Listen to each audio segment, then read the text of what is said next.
tidak mau jadi petugas partai. Saya tidak ngomongi lagi anggota partai, petugas partai. Artinya jangan diberi tugas oleh partai. Out, begitu aja, mundur. Ini dinilai sebagai cara PDIP jaga jarak dengan kekuasaan Jokowi. Kalau saya tambahin, ini politik skoci. Biar kalau tenggelam tidak sama-sama. Dikaitkan lagi dengan bagaimana memboost popularitas dari Puan Maharani.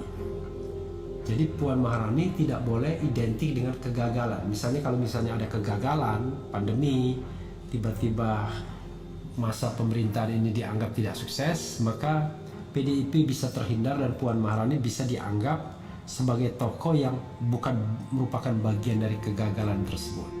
Menjadi pemimpin itu harus membangun optimisme.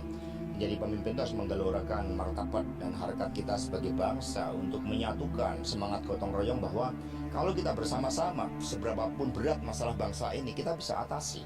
Dan berpolitik itu diawali dengan gagasan-gagasan besar untuk bangsa, bukan dengan gagasan yang memecah bangsa. Tadi Ibu Mega kan menyampaikan, ya jangan 4 dong. Tapi kalau yang lain 2, dan PDI 4 kan juga sudah 2 kali. Jadi kalau nanti yang lain 3, mesti PDI belum tentu juga. Pak Jokowi kan kebangetan ya. Nggak lihat saya Bayangkan, sampai saya waktu ketemu beliau, Pak yang bener aja dong. Masa saya udah keren ketua Dewan Pengarah, tahu-tahu unit kerja. Dipanggil menteri aja saya panggil pasti nggak mau.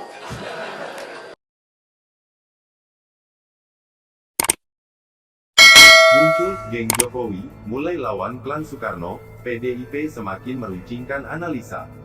Muncul narasi, geng Jokowi, yang menyeret nama Presiden Joko Widodo, Gibran Rakabuming, dan Ganjar Pranowo yang mulai lawan klan Soekarno di PDIP.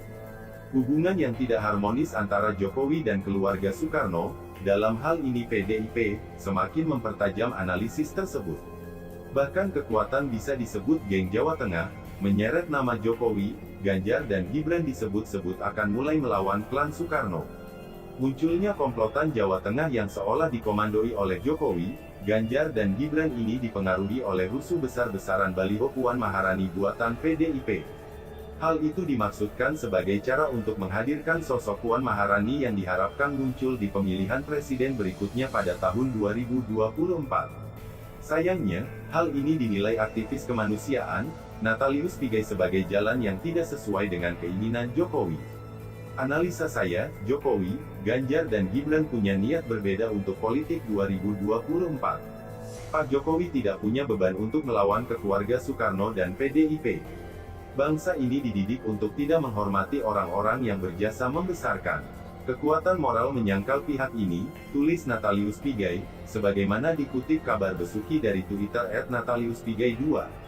Menurut Natalius Pigai, mantan wali kota Solo itu lebih berpeluang mendukung Ganjar Pranowo untuk maju menjadi capres pada 2024. Sinyal lain yang memperkuat geng Jateng siap bertarung dengan Soekarno, yakni pernyataan wali kota Solo, Gibran Rakabuming yang dengan tegas menegaskan, pemasangan baliho Puan Maharani itu dilakukan atas permintaan partainya PDIP. Dalam menghitung kekuatan, Natalius Pigai menggambarkan bahwa geng Jawa Tengah tentu tidak memiliki beban untuk melawan klan Soekarno.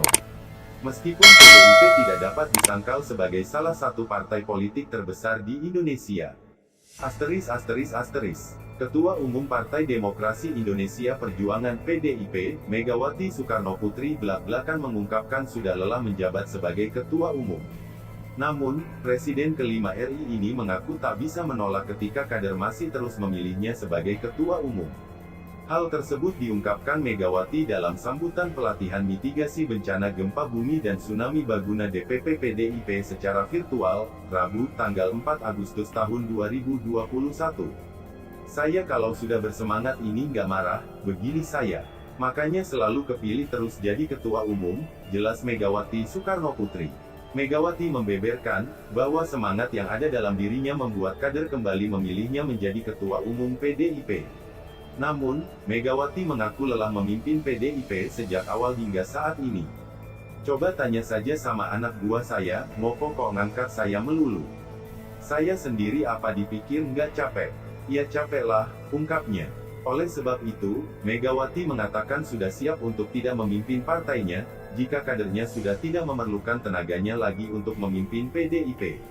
Tapi kalau sudah melihat begitu anak-anak benar ikhlas, nggak perlu saya, ya saya yowes, ujar Megawati. Dalam kesempatan itu, Megawati juga menyampaikan permohonan maaf jika durasi berbicaranya panjang. Sebab, dirinya terbiasa berbicara panjang di depan publik karena terlalu lama menjadi Ketua Umum PDIP. Asterisk. Direktur Political and Public Policy Studies Jerry masih menanggapi kabar ketidakharmonisan Ketua Umum PDIP Megawati Soekarnoputri dengan Presiden Jokowi. Menurut Jerry, tidak menutup kemungkinan adanya keretakan di tubuh PDIP karena Jokowi mempunyai dua kecenderungan yang berbeda dari Megawati. Mengutip terkini.id, kecenderungan tersebut adalah Jokowi sedang mesra dengan Partai Golkar. Terlihat dari kebijakan mantan wali kota Solo itu dalam pemberlakuan pembatasan kegiatan masyarakat PPKM darurat COVID-19. Menurutnya, dalam kebijakan penanganan COVID-19 tersebut Jokowi menunjuk Menko Perekonomian Airlangga Hartarto dan Menko Marinvest Luhut Binsar Panjaitan sebagai koordinator PPKM darurat di dalam dan luar Jawa Bali. Nah, untuk keretakan bisa saja terjadi dan itu lumrah dalam percaturan politik tanah air, ujar Jerry, Sabtu tanggal 7 Agustus tahun 2021. Selain itu, menurut Jerry, Jokowi juga masih memiliki kedekatan emosional dengan Gubernur Jawa Tengah Ganjar Pranowo.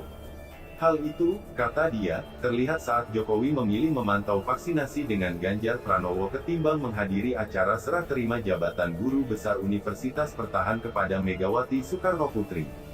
Jokowi sekarang juga sudah punya basis massa. Di luar Tra Soekarno akan menarik ada nama Ganjar Pranowo. Sedangkan Mega sudah memberikan sinyal tak bakal mendukung Ganjar, tuturnya. Bahkan, Jerry menilai dari aspek probabilitas politik bisa saja Jokowi tak mendukung Puan Maharani sebagai capres di pemilu 2024. Ia mengingatkan Megawati agar segera mengkaji aspek kecondongan politik Jokowi di Pilpres 2024 mendatang. Dalam hal ini Megawati harus cepat merespon hal ini dengan mengkaji soal aspek kecondongan politik kemana Jokowi pada 2024, ungkapnya. Menurutnya, Jokowi bisa saja menjadi kingmaker di Pilpres 2024. Karena mantan Gubernur DKI Jakarta itu memiliki basis relawan yang militan. Soalnya bisa saja Jokowi menjadi kingmaker dengan kelompok relawan militannya, ujarnya.